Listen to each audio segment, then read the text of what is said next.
Labą dieną. Šiandien pratęsiu savo trumpus pasakojimus. Berods 6 dalis. Šiandien bus asmeniškai man labai liūdna tema ir labai skaudi. Papasakosiu apie vyrus, kurie žuvo. Neminėsiu visų, jų žuvo per daug. Paminėsiu tuos, kurie žuvo vieni iš pirmųjų ir kurie buvo man labai artimi. Skorpionas, snaiperis. Vaikinas, kuris atėjo į karą, tik jam prasidėjus, užsirašė savanorių iš karto. Berods jau 25 dieną pas mūsų batalioną papuolė, atrodo, balandžio 14 dieną.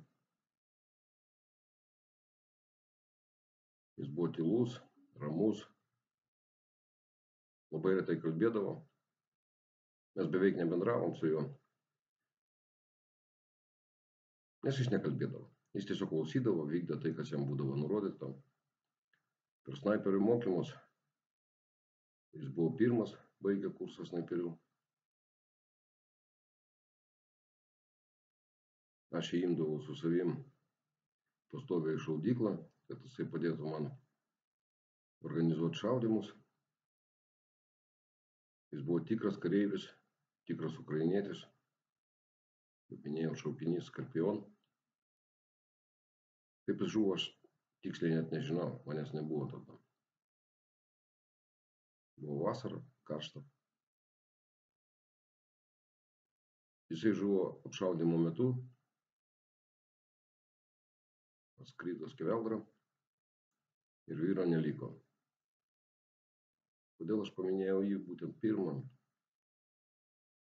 To, kad per paskutinius 3 kartus, kai aš buvau toj fronto linijoje, man niekaip nesisekdavo su juo susitikti.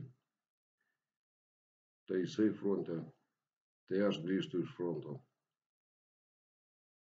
Tai dar kažkas atsitinka. Ir taip mes su juo tik tai telefoną pasišnekėjome. Vieną dieną man paskambino ir pasakė, kad Skorpionas žuvo. Skorpionas, tu buvai tikras vyras, tikras kareivis. Slava Ukrainai. Antras, kurį labai norėčiau paminėti, Yamaha, būrio vadas. Tai buvo pirmas karininkas, kuris žuvo mūsų batalione. Ir aplamai, kiek aš atsimenu, jis buvo pirmas, kuris žuvo. Jis žuvo per pirmą mūšio valandą. Jis buvo labai geras žmogus. Jis nebuvo geras karininkas. Jis buvo civilis, kuriam turėjo savo laipsnį leitenanto. Jis, man atrodo, gavo net vyr leitenantą, spėjo gauti. Jau buvo žmogus amžiuje. Jis labai mylėjo savo kareivius. Jis jūs tikrai mylėjo. Bet kaip būrio vadas jis buvo silpnas. Apie mirusius kalbėti negalima blogai, bet aš turiu pasakyti. Jisai taip ir nesuprato, ko skiriasi. Nežinau, kaip lietuviškai bus. Yra toksai karinė terminologija. Беречь солдат ir жалеть. Tai jis jos žalėl, gailėjo. O kareivius reikia tik saugoti. Pagal galimybę.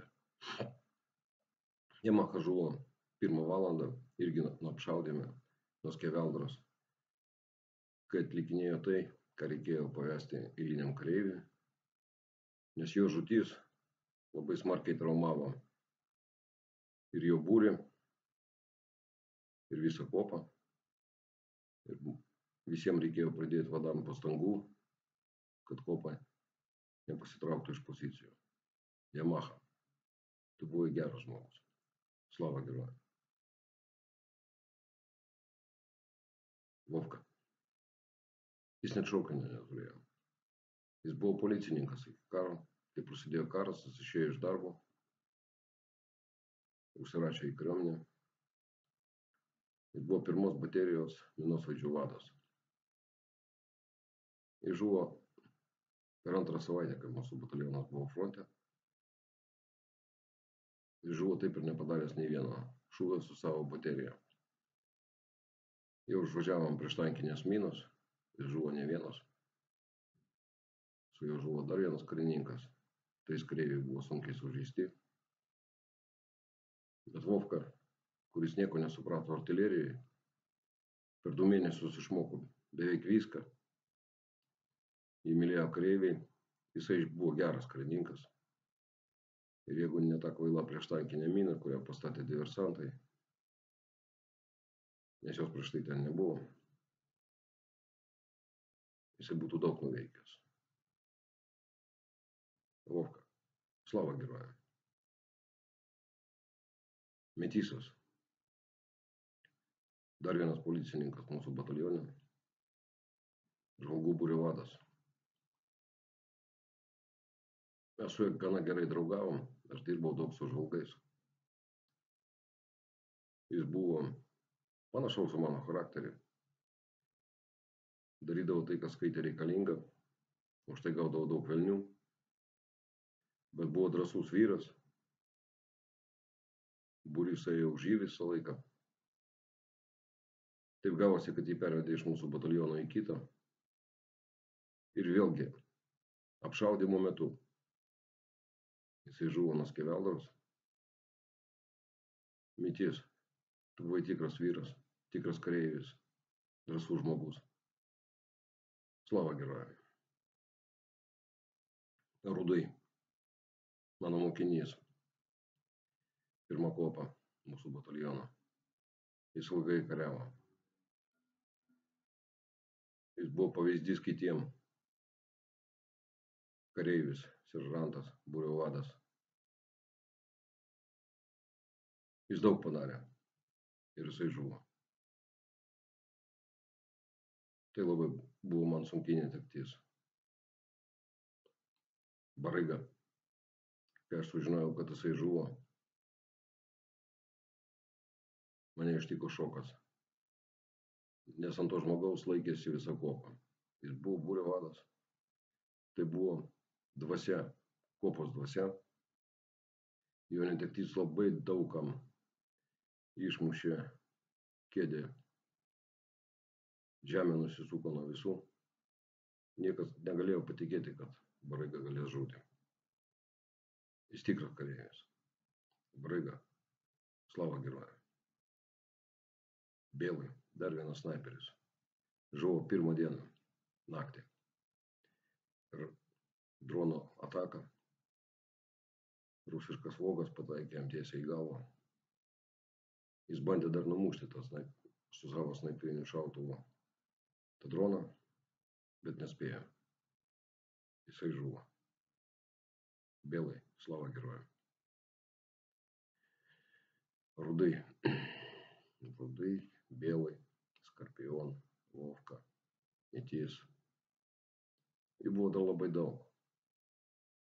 Man porą kartų teko važiuoti į karių laidotuvės.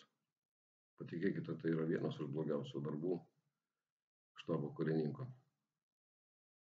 Kai tu turi atvažiuoti ir tėvam pasakyti, kad tavo sūnus žuvo, perduot vėliavą, būt laidotuvėse. Tai yra baisu. Dar blogiau būna pranešti tėvam, kad jų sūnus dingo be žinios. Kai tu žinai, kad jisai tiksliai žuvo, bet mes tiesiog fiziškai negalėjome išnešti kūną iš mūšio lauko ir jisai pasiliko Kacapų teritorijai. Ir tėvai ir giminės vis tiek dar bando tikėti, kad galbūt mes klystam, kad jisai nežuvo, kad gal jis atsiras. Tai pati sunkiausia. Teko ir tai daryti. Visiems, kas žuvo, aš jūs visus atsimenu. Mano batalione yra siena, ant kurios kabo jų nuotraukos. Kaip nebūtų keista, aš atsimenu visus. Aš atsimenu jų šaukinius. Aš nežinau vardų, nes vardais mes niekas vienas kito nevadinom. Aš atsimenu jūs vyrai visus. Jūs ne veltui žuvote, jūs gynėt savo tėvynę, jūs gynėt mano tėvynę, jūs gynėt mane. Jūs bandėte išmokti tai, ką mes jūs mokėme, ir jūs nebandėt, jūs padarėt viską mūšio lauke, kad sustabdyti mūsų priešą, kurį reikia stabdyti, reikia naikinti. Visiems jum, kurie žuvo, kariai 20 bataliono, 22, 21, 23 mūsų brigados. Ir visiems kitiem mano draugam. Ir nedraugam, kuriuos aš nežinojau netgi. Visiems jum. Slava herojam. Aš nežinau, ar aš rašinėsiu dar kažką. Iš tikrųjų, mažai klauso, mažai žiūri, labai daug neigiamos informacijos. Sako, aš ne taip šneku, tempas ne tas, greitis ne tas. Bet tai neturi reikšmės. Iš tikrųjų, aš rašau ne jum, aš net rašau ne savo. Aš rašau šitą prisiminimą vardan tų vyrų, su kuriais aš kariavau. Galbūt iki sekančio pasimatymo.